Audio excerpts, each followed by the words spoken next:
안녕하세요. 아무리 인간이 철이 늦게 들어도 아이가 태어나 부모가 되고 나면 사람이 달라질 수밖에 없다는데 철이 들기는커녕 아직도 엄마만 찾아대는 남편을 심호품에 반납해주고 돌싱맘으로 사는 삶을 택한 올해 31살 여자입니다. 결혼은 상대방의 장점보다 단점을 품어줘야 한다는 말이 있는데 그 말을 제가 너무 고지고대로 해석했는가 봅니다. 단점을 품어준다는 게 남편의 단점을 이해해주고 평생을 남으로 살아왔는데 나와 다를 수도 있지 하고 못 본 척 넘어가주는 게 아니고 그 꼴을 보고 계속 살 수 있을지 못 살지를 판단하라는 소리였는데 그 말의 참뜻을 이제 와서야 깨닫게 되었어요. 저는 말 그대로 이 사람의 단점을 품어주면 행복하게 잘 살 수 있겠구나 너무 쉽게 생각을 했었는가 봐요. 이미 이혼까지 한마당에 이제 와서 뒤늦게 후회해봐야 아무 소용없는 거 알지만 그래도 제 속이나마 한번 후련해보고자 이렇게 사연을 적어 보내게 되었습니다. 남편은 저보다 한 살이 많아요.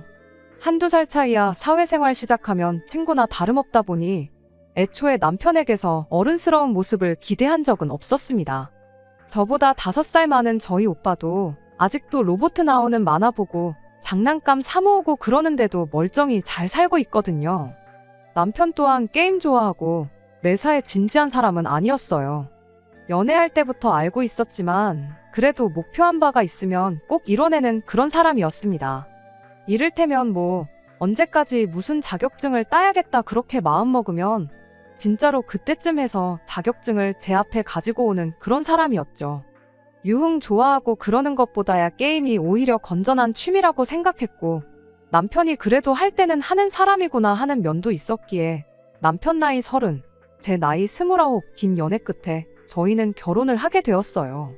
처음에는 제가 남편한테 말도 한마디 안 했는데 이제 결혼을 한 만큼 가장다운 모습, 어른스러운 모습을 보여주고 싶다며 제가 보는 앞에서 그동안 자기가 사모았던 게임기며 결혼 전에 250만 원을 주고 맞췄다는 컴퓨터까지 죄다 당근에 팔아버리더군요. 게임기에 이것저것 죄다 정리하고 나니 400만 원이 들어왔는데 그 돈도 용돈으로 쓰는 게 아니라 자기가 먼저 알아서 적금 통장에 넣어왔고요. 이후에도 퇴근길에 PC방 같은데 한번 들리는 법이 없었고 그 좋아하던 친구들과의 술 약속도 마다하고 퇴근하면 다른 데 눈길 한번 안 주고 집에 돌아오는 시기였습니다. 제가 다니던 회사가 매일같이 야근이 있는 그런 회사거든요. 일도 없는데 그냥 직원들 돈 받아가는 거 아깝다고 뭐라도 하나 더 시키려고 그러는 회사요. 그래서 제가 항상 퇴근이 늦는 편이었는데도 그런 식으로 집에 먼저 와서 딴짓 안 하고 전부 다는 아니지만 혼자 있으면서 집안일도 해놓고 그러는 시기였습니다. 오죽하면 제가 남편한테 뭘 취미생활까지 없앨 필요 있냐고 어차피 나 퇴근해서 올 때까지 따로 할 일도 없는데 그냥 차라리 게임이나 하라고 말할 정도로 남편이 달라진 모습을 보여줬습니다. 그야말로 결혼 전 제가 남편의 단점이라고 생각했던 부분이 사라지는 순간이었죠. 저도 단점이 없는 그런 완전 무결한 사람이 아닙니다. 세상에 단점 없는 사람이 어디 있겠어요. 제가 모르더라도 남편이 생각하기에 저한테 아쉬운 점이 한두 개는 있을 수 있겠다 생각했어요. 남편이 노력해주는 만큼 저도 제 단점이 뭔지 알고 고쳐야겠다 그렇게 생각했습니다. 서로 간의 신뢰 속에 이해와 배려까지 있다면 그것보다 더 현명하고 행복한 결혼 생활이 또 어디 있겠냐 그런 마음이었어요. 그리고 그렇게 잘하는 남편을 보면서 내 판단 또한 틀리지 않았구나 막연하게 그렇게 생각을 했습니다. 그렇게 신혼 때 금술이 좋았던 만큼 저희한테 아이도 예상보다 빨리 찾아오게 되었어요. 결혼한 지 반년이 지나지 않은 시점에 아이가 생겨버린 겁니다. 그때는 뭐 계획까지 세울 거 있나? TV 보니까 갖고 싶어도 안 생기는 사람도 많던데 그냥 이러다 아이 생기면 낳아서 잘 키우면 되는 거지 그렇게 막연하게 생각을 했었어요. 그런데 막상 아이가 생기고 나니 생각할 게 이만저만이 아니더라고요. 둘 다 많지 않은 나이에 한 결혼이다 보니 맞벌이는 선택이 아니라 필수나 마찬가지였습니다. 남편이 너는 몸조리나 잘하고 아이만 신경 쓰라고 자기가 투잡 쓰리잡을 뛰어서라도 가장 노릇 제대로 하겠다고 말을 하긴 했지만 솔직히 그게 현실적으로 불가능한 이야기잖아요. 퇴근하고 부업을 하거나 아르바이트를 하거나 하면서 투잡 뛰는 사람이 요즘 많다고 듣기는 했지만 반대로 저도 주변에서 예정일 전까지 출근하는 분들 많이 봤거든요. 제가 일을 못할 상황이었다면 미안한 마음에나마 남편에게 우리 집 생계를 책임져 달라고 했겠지만 제가 할 수 있는데 굳이 벌써부터 회사를 그만둘 필요까지는 없다고 생각했어요. 그렇게 저는 계속 출근을 이어갔고 그러다 언젠가 혼자서 계산기를 두들겨 본 적이 있는데 아이 태어나고 나서도 사실 집이 정상적으로 돌아가려면 결국 제가 일을 꼭 해야만 하는 상황이더라고요. 그래서 아이가 태어나면 육아휴직 3개월 끝날 때까지만 제가 돌보고 그 이후에는 바로 영아반이 있는 어린이집에 보낼 계획이었습니다. 육아휴직 1년을 쓰는 방법도 있었지만 솔직히 회사가 그런데 너그러운 편이 아니고 실제로 이 회사에서 육아휴직 사용하면 평생 승진은 물 건너간 것과 마찬가지라며 버티고 버티다가 다른 회사로 이직해 나간 직장 선배분도 있었어요. 당장 1년 아이 돌보는 거 생각하면 참 좋은 제도지만 이후에 저한테 돌아올 불이익을 생각하니 선뜻 육아휴직을 사용하는 게 마음이 편치가 않았습니다. 그런데 주변에서 하나같이 하는 말이 돌도 안 지난 아이를 어떻게 어린이집에 보낼 생각을 다 했냐며 말들이 많았어요. 아무리 못해도 적어도 18개월까지는 부모 손에 자라는 게 아이한테도 좋은 거 모르냐면서요. 아니면 적어도 한 사람이 1대1로 케어를 해줘야지 동시에 여러 명 돌보는 어린이집에 맡기는 건 좋은 생각이 아닌 것 같다. 뭐 그런 이야기들을 하더라고요. 출산휴가 끝나면 바로 복직을 할 예정이었는데 그런 말을 들으니 또 다시 고민이 생기는 거예요. 아이를 위해서라면 최대한 제가 돌볼 만큼 돌보는 게 맞는데 또 결국 제가 직장을 유지하고 오래 다니는 게 장기적으로 보면 아이를 위한 일이기도 했으니까요. 하루는 육아휴직을 할까? 하루는 그냥 출산휴가만 쓰고 복직을 할까? 그렇게 고민만 하다가 결국 어떤 결론도 내리지 못하고 시간이 지나 아이가 태어나게 되었습니다. 그때쯤엔 그래도 출산휴가 끝나자마자 복직을 하는 쪽으로 마음을 굳히고 있었는데 막상 아이가 태어나니까 3개월 지나서 어린이집에를 보내자니 그게 맘처럼 안 되더라고요. 1대1로 케어하는 게 좋다고 하니 사람을 구했을까 싶은데 알아보니 그것도 거의 남편이나 제가 버는 만큼 한 사람분 월급 정도를 내줘야 하는데 그 돈이면 그냥 내가 회사 그만두고 육아를 하는 게 나은 거 아닌가 싶고 그러자니 또 육아 끝났다고 새로 일자리가 생각처럼 쉽게 구해진다는 보장도 없고 정말 머리가 아파왔습니다. 그렇게 하고 싶지는 않았지만 결국 친정어머니 손을 빌리기로 했어요. 친정집이 저희 살던 집에서 거리가 꽤 되었거든요.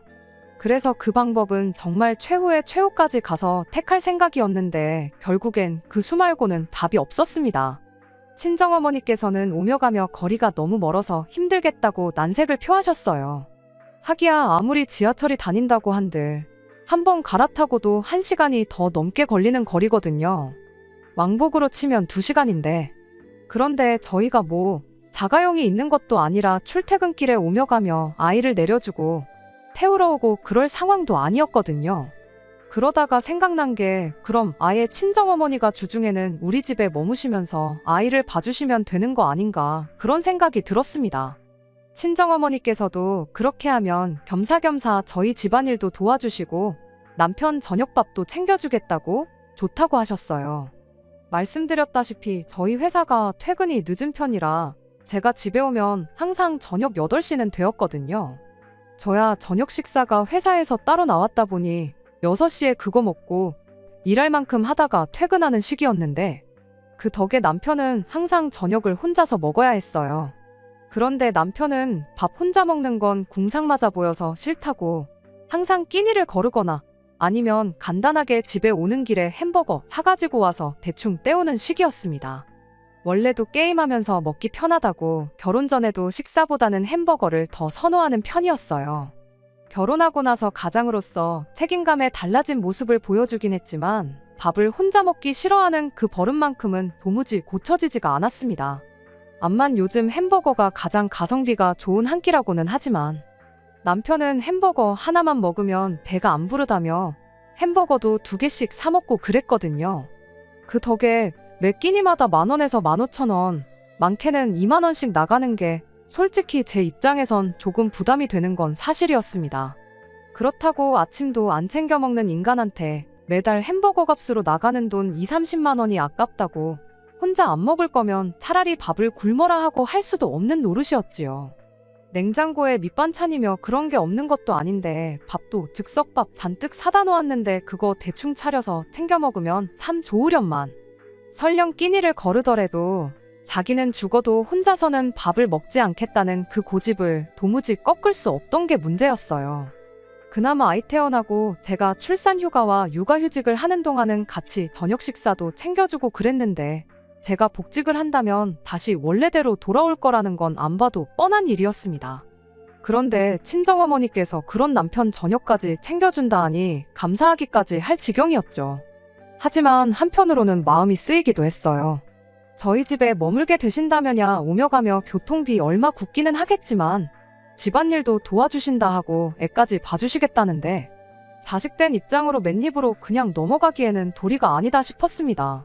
하지만 그렇다고 도우미분을 고용했을 때 나가는 만큼 드릴 여력도 안 되었고요.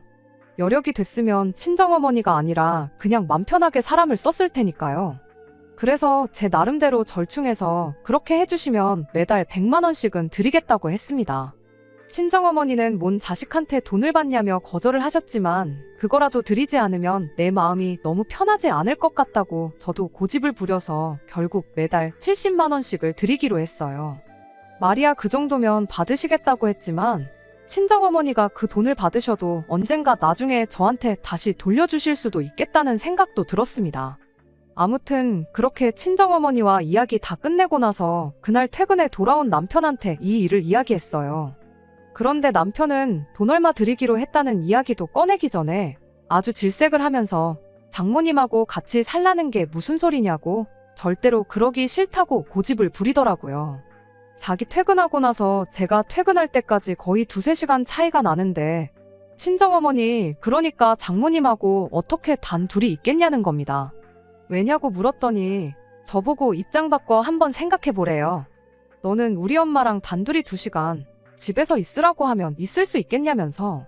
일단 불편한 게 첫 번째 이유고 그것도 모자라 내 밥까지 챙겨주신다는데 그건 부담스러워서 싫다는 겁니다.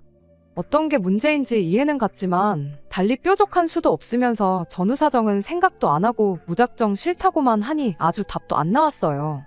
끝까지 못하겠다고 하니 그럼 달리 방법도 없고 그럼 같은 조건으로 시어머니한테 한번 부탁을 해보자 하고 말을 꺼냈습니다. 장모님이라면 불편하겠지만 남편도 자기 어머니인 시어머니가 그렇게 해주면 불편할 것도 없고 괜찮을 거 아니겠나 싶었거든요. 그런데 남편이 대번에 우리 엄마가 잘도 그렇게 해주시겠다며 절대 그런 거 해주실 위인이 아니니 물어볼 생각도 말라고 헛물 켜지 말고 꿈깨라는 식으로 말을 하더군요. 당장 자기 대학교 들어가자마자 대학생이면 성인이니 네 앞가림은 스스로 하라고 한마디 하고는 그때부터 자식인 남편 밥도 제대로 안 챙겨주셨던 분이셨대요. 자기가 햄버거를 좋아하게 된 것도 그 때문이랍니다. 그럼 혼자 밥 먹는 게 익숙한 거 아니냐 했더니 그때 그렇게 혼자서 밥 먹는 게 싫어서 혼자 먹을 때는 무조건 햄버거만 먹게 되었다나요. 아무튼 안 그래도 시어머니가 작년부터 해서 골프에 취미까지 붙여가지고 시간 나면 평일이고 주말이고 스크린 치러 다닌다고 시아버지 밥도 잘 안 챙겨주신답니다. 아버지도 안 챙기는데 잘도 우리 애를 봐주시겠다고 하겠다며 말을 딱 잘라버리는데 그 반응을 보자마자 솔직히 실망스러운 마음이 가장 컸던 것 같아요. 애를 뭐 저 혼자 키우는 것도 아닌데 이런 고민을 왜 나 혼자 하나 싶고 거절당할 거 이미 알고 있더라도 한번 물어는 봐볼 수 있는 거 아니겠나요? 시도도 안 해보고 그냥 우리 엄마는 안 해줄 걸 하고 그렇게 잘라버리는 그 태도에 실망이 이만저만이 아니었습니다. 결국 그렇게 상황은 도로 원점이 되고 말았네요. 그렇게 다시 처음부터 고민을 하던 중 차라리 이참에 새 직장을 알아보는 것도 낫겠다 싶었어요. 월급을 딱히 다른 데보다 많이 챙겨주는 것도 아니고 직원들 돈 주는 게 아까워서 뽕을 뽑아야겠다고 의미도 없는 야근을 매일같이 시켜대는 그런 회사 이참에 그냥 과감하게 때려치우고 애 키우면서 동시에 취직 준비도 같이 해가지고 아이 어린이집 보낼 나이쯤 되면 새 직장을 알아볼까 하는 그런 생각이었습니다. 그럼 그때는 최소 아이가 18개월은 넘었을 때일 테니 남들 보내듯 어린이집을 보내도 되겠구나 싶었거든요. 나름 고민을 해서 이야기를 했는데 남편이 그럴 거면 일단 지금 다니는 회사에 육아휴직 신청을 해서 받아먹을 수 있는 거 다 타먹고 복직한 다음에 바로 퇴사를 하라고 하더라고요. 꼼수 같기는 하지만 어차피 회사도 나라에서 보조금이 나오니까 손해보는 거 없는 거라고 남들도 다들 그렇게 하고 있고 불이익도 없다더라면서요. 설령 진짜로 아무 불이익이 없을지라도 저는 개인적으로 그게 마음에 걸리더라고요. 육아휴직 다 쓰고 복직해서 돌아오자마자 퇴사한 기록을 남기는 게 솔직히 새 직장을 구할 때 문제가 된다면 될 수도 있겠다 싶어서 내키지가 않았어요. 그럼 또 남편이 그렇게 싫으면 네 발로 관두지 말고 회사에 잘라달라고 하라는 겁니다. 그럼 실업급여 신청 자격이 된다고요. 그런데 그 또한 내키지가 않았어요. 복지제도라고 하지만 솔직히 남편이 말한 방식대로 하면 편법이나 마찬가지잖아요. 회사에서 이제 막 출산휴가 복귀한 저를 잘라달라고 해서 잘라줄지도 의문이었고 잘리면 또 잘린 대로 그 기록이 같은 이유로 새 직장 구할 때 불이익이 되지는 않을까 하는 생각에 그것마저 싫다고 했습니다. 남편은 그런 저를 두고 나라에서 작정하고 돈을 퍼주는데 세금 낼 거 다 내면서 왜 받아먹지를 못하냐며 답답하다고 할 뿐이었지요. 아무튼 또 그렇게 며칠을 두고 또 다른 방법은 없을까 고민을 하던 와중 이번엔 웬일로 남편이 자기가 생각이 있다면서 말을 꺼내왔어요. 일단 저보고 회사를 계속 다니면서 이직을 준비해보라는 거예요. 퇴사하고 취직하는 것보다 재직 중에 이직하는 편이 너한테도 더 유리하지 않겠냐 하면서요. 내가 직장을 옮기고 싶어서 이런 고민을 하는 게 아니라고. 우리 애 육아 때문에 고민하는 거고 애 봐줄 사람이 없어서 이러는 건데 왜 이직 이야기를 하느냐고 대답을 했죠. 그랬더니 남편이 육아휴직은 뭐 엄마만 있냐고 아빠인 자기도 똑같이 나오는 거 모르냐입니다. 자기 육아휴직을 먼저 써서 애를 자기가 키우겠다는 거예요. 자기 12달 육아휴직을 하는 동안 제가 이직에 성공하면 일 시작하고 6개월만 지나면 새 회사에서 육아휴직 신청이 가능하다더랍니다. 행여나 제가 그 12달 기간 동안 새 직장을 못 구하게 된다면 못 구하는 대로 지금 다니는 직장에서 육아휴직을 써도 되는 거 아니냐고. 정 육아휴직을 쓰는 게 싫으면 그때 가서 회사 그만두고 애 돌보면서 새 직장을 알아보면 되는 거 아니겠냐고 하는데 남편 말이 일리가 있기도 했지만 무엇보다 제가 남편을 잘못 생각하고 있었구나 그런 생각이 가장 먼저 들었어요. 그간 여지껏 육아 문제로 저 혼자만 고민하는 줄 알았는데 이 사람은 이 사람대로 여러 가지 방법을 생각하고 고민하고 알아보고 나랑 똑같이 노력을 했었구나. 그동안 나 혼자 오해하고 있었구나 하는 생각에 그때는 반성도 되고 감동스럽기까지 했어요. 남들 다 타먹는 눈먼 돈이라고 하기는 했지만 뭐 실업급여니 육아휴직제도니 해서 그동안 알아봤으니까. 그랬으니까 그런 내용도 다 꿰고 있던 거 아니겠어요? 그래서 이번에는 남편을 믿고 남편의 제안을 채택하기로 했습니다. 일단 남편이 먼저 육아휴직을 쓰고 제가 그동안 이직을 하는 쪽으로 그러다 안 되면 그때 가서 다시 생각해보는 쪽으로 방향을 잡기로 했고 결국 그렇게 저는 회사에 복직을 하고 남편은 육아휴직을 신청해 집에서 시간을 보내게 되었습니다. 정말 부모가 되면 철이 든다는 말이 그때만큼은 진짜구나 싶을 수가 없었어요. 하지만 얼마 지나지 않아서 사람이 쉽게 안 변한다는 말이 무슨 말인지 그 말이 왜 있는지도 똑같이 알게 되었습니다. 처음 몇 주는 남편이 나름 집안일도 해놓고 전업주부 생활을 책임감 있게 하는 것처럼 보였습니다. 그런데 몇 주 지나서 저녁 늦게 퇴근하니 남편이 아이를 재워놓고 방에서 혼자 뭘 낑낑대고 있더라고요. 뭘 하길래 사람이 퇴근한지도 모르고 저러고 있나 봤더니 컴퓨터를 사다가 방에다 설치를 하고 있더군요. 이게 뭐냐고 물었더니 집안일도 다 끝내놓고 아이가 잘 때 자기가 멍하니 있기도 그래서 그때 좀 하려고 컴퓨터를 샀다는 거예요. 애 키우느라 고생인데 그 정도 자유는 만끽하게 해줘도 되겠다 싶어서 아무 말 안 하고 그냥 넘어갔어요. 그런데 언젠가부터는 퇴근하고 오면 꼭 집안일 몇 개가 그대로 남아있고 이부자리도 정돈이 안 되어 있고 그러더라고요. 그 이유가 뭔지는 진작에 알고 있었지만 그게 꼭 컴퓨터 때문만은 아닐 거다 그렇게 생각하려고 노력했습니다. 그리고 그때쯤부터 해서 남편은 제가 퇴근하면 자기는 육아의 책무에서 벗어났다며 그냥 그 길로 방에 틀어박혀 컴퓨터만 할 뿐이었어요. 전업주부들이 퇴근한 남편하고 육아 문제로 다툰다는 게 이 소리인가 싶었고 그냥 아이가 어린이집 갈 때가 되면 그때는 남편도 딴소리 못하겠지 그렇게 넘어갔습니다. 그렇게 그냥 넘어갔더니 또 며칠 지나선 그나마도 해놓던 몇 개의 집안일이 손도 안 댄 채 그대로 남아있기 시작했어요. 보다 못한 제가 남편한테 대체 이게 뭐 하자는 거냐고 따져 물었어요. 남편은 저한테 짜증을 내면서 다 자기가 생각이 있어서 그러는 거라며 집안일 그거 몇 개나 된다고 좀 퇴근하고 와서 해주면 어디가 덧나냐고 오히려 저한테 짜증을 내는 겁니다. 무슨 생각을 얼마나 하길래 시간이 그렇게 부족하냐고 솔직히 말해서 집구석이 이 모양 이 꼴이니 당신이 애는 똑바로 보고 있는지부터가 의심이 된다고 그렇게 한마디 했습니다.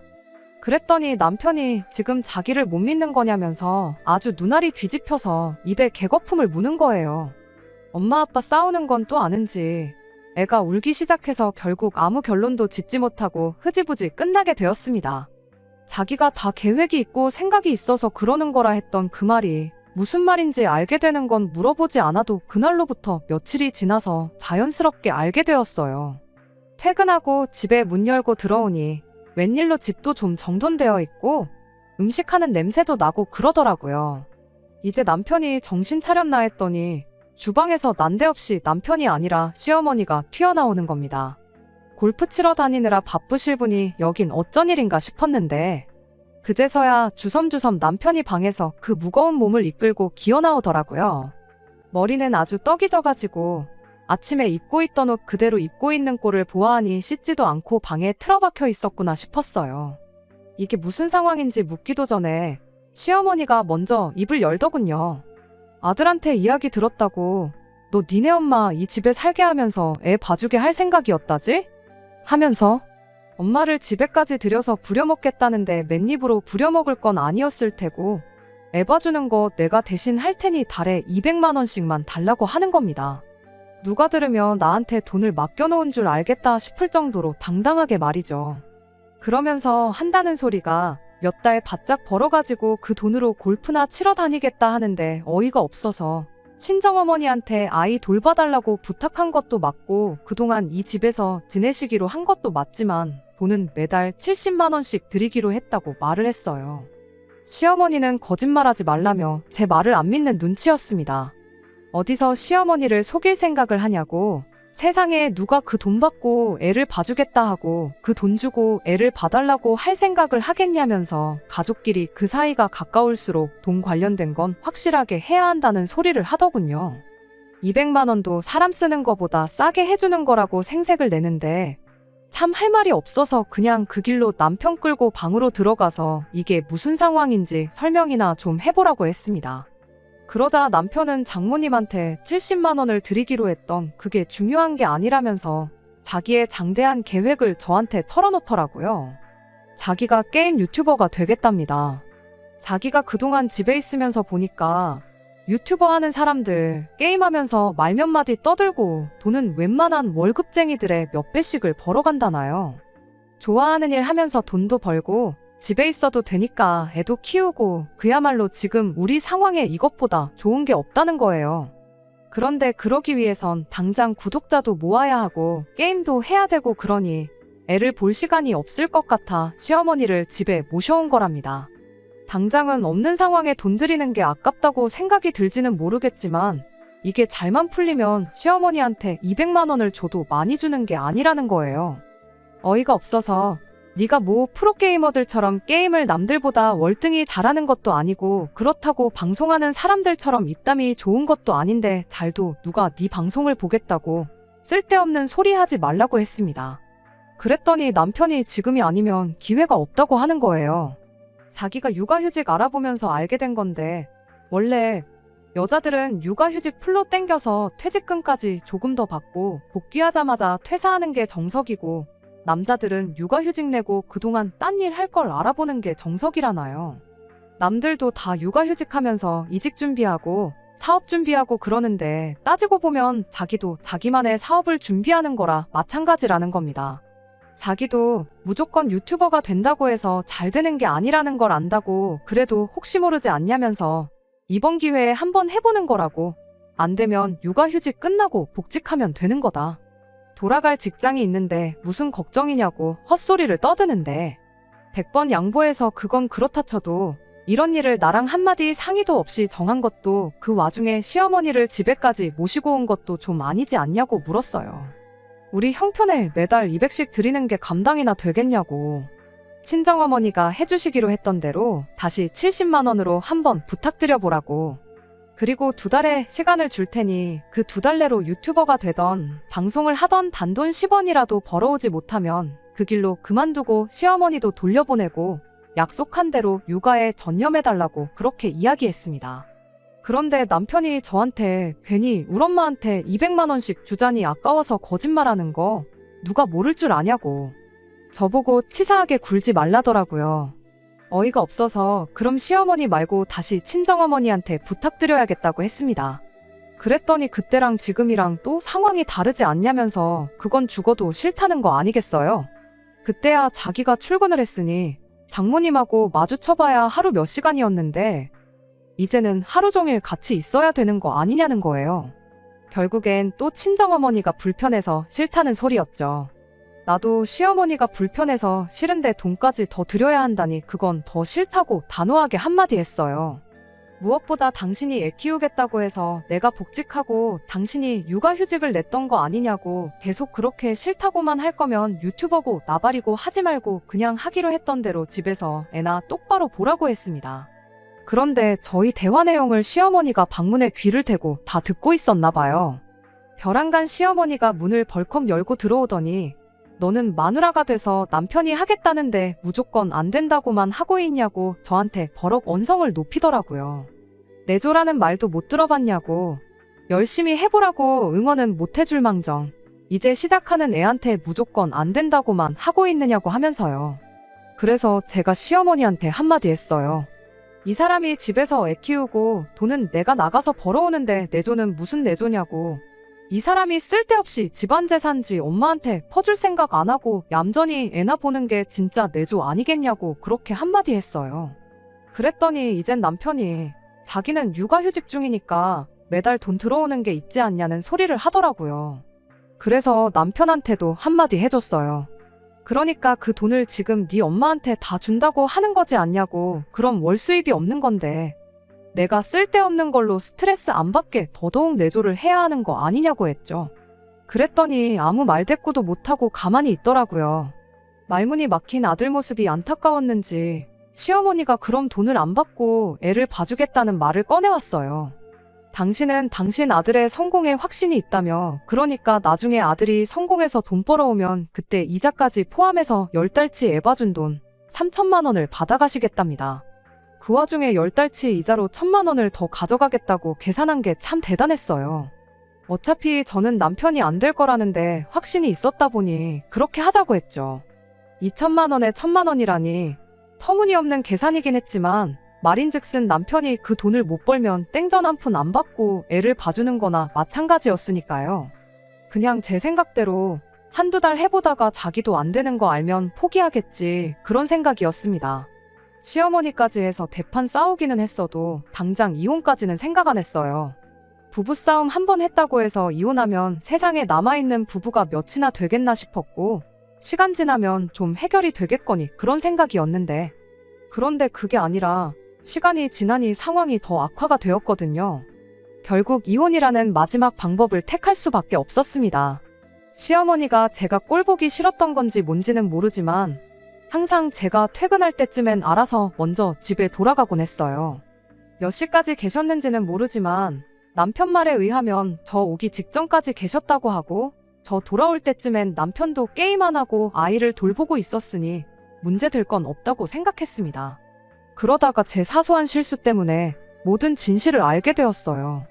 전날에 야근까지 하고도 다 끝내지 못해 집에서 마무리한 회의 자료를 만들어 놓은 게 있는데 그걸 담아놓은 USB를 헷갈려서 다른 걸 가지고 왔더라고요. 그래도 회의까지 시간이 많이 남은 시점에 그 사실을 알게 된 게 천만다행이었지요. 회사의 상황을 설명하고 점심시간 활용해서 쏜살같이 집으로 향했습니다. 두고 온 것만 가지고 빨리 다시 나갈 생각이었는데 빨리 회사로 돌아갈 수가 없었어요. 애는 방에서 울고 있지. 집에 시어머니는 안 계시지. 그 와중에 남편은 헤드폰을 뒤집어 쓰고 제가 집에 온지도 모르고 방에서 게임 산매경에 빠져 있었거든요. 눈이 뒤집혀서 그 길로 남편이 뒤집어 쓴 헤드폰을 낚아챘어요. 난데없는 상황에 남편이 쏘스라치게 놀라서 아무 말도 못하고 눈만 껌뻑거리고 있었습니다. 이게 무슨 상황이냐고 시어머니는 또 어디 가신 거냐고 따졌습니다. 그 와중에 남편은 하라는 대답은 안 하고 하다가 중간에 멈춘 게임이 신경 쓰였는지 컴퓨터 화면에 눈을 계속 흘긋거리고 있는 거 아니겠어요? 그 꼴을 보니 너무 열이 받아서 대답 안 하고 어딜 보고 있냐고 그대로 남편이 보고 있던 모니터를 확 잡아뜨려 버렸죠. 남편이 미쳤냐고 이게 얼마짜린 줄 아냐고 하면서 후다닥 모니터를 다시 세웠지만 화면에는 여기저기 깨진 것처럼 화면이 뭉개져 있었고 여기저기 줄이 가 있는 게 쓰러지면서 모니터가 망가졌는가 봅니다.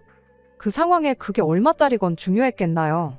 컴퓨터까지 부셔버리기 전에 시어머니는 어디 가고 애는 울고 있는데 당신은 방에 틀어박혀서 왜 게임만 하고 있었는지 똑바로 한번 설명해 보라고 했어요. 남편도 제가 보통 열이 받은 게 아니란 걸 알았는지 엄마 요 앞에 볼 일 있어서 잠깐 나간 거라고 금방 오실 거라고 하더라고요.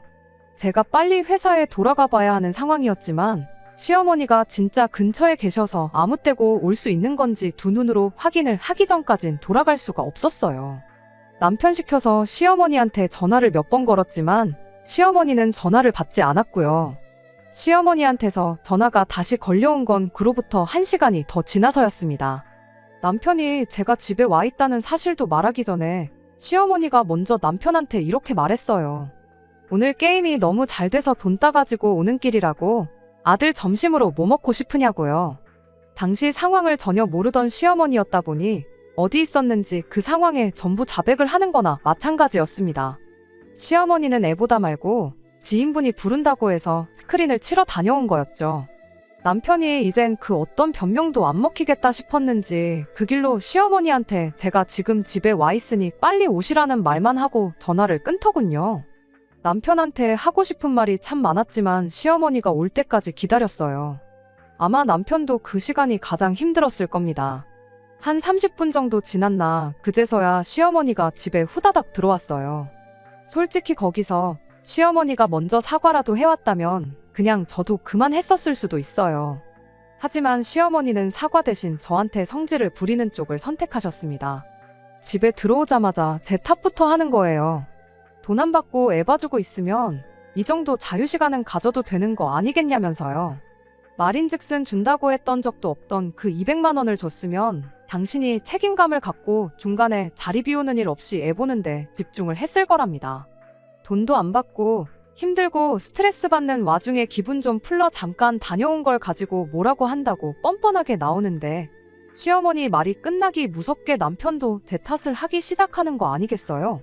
여태 찍소리도 못하더니 시어머니 한 명 왔다고 자기 편이라도 생긴 줄 알고 그런 건지 엄마 말이 맞다고 스트레스도 풀고 그래야 능률도 늘어나는 법이라며 자기도 여태까지 애 보고 있다가 애가 잠든 거 보고 스트레스 좀 풀려고 잠깐 게임을 켰던 거였는데 딱 5분도 안 했는데 그 와중에 제가 집에 들어왔다는 거예요.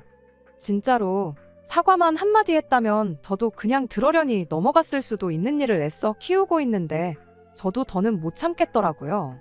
그래서 그 길로 남편 컴퓨터 줄 뽑아서 들고 와가지고 그대로 바닥에 패대기 쳐버렸어요.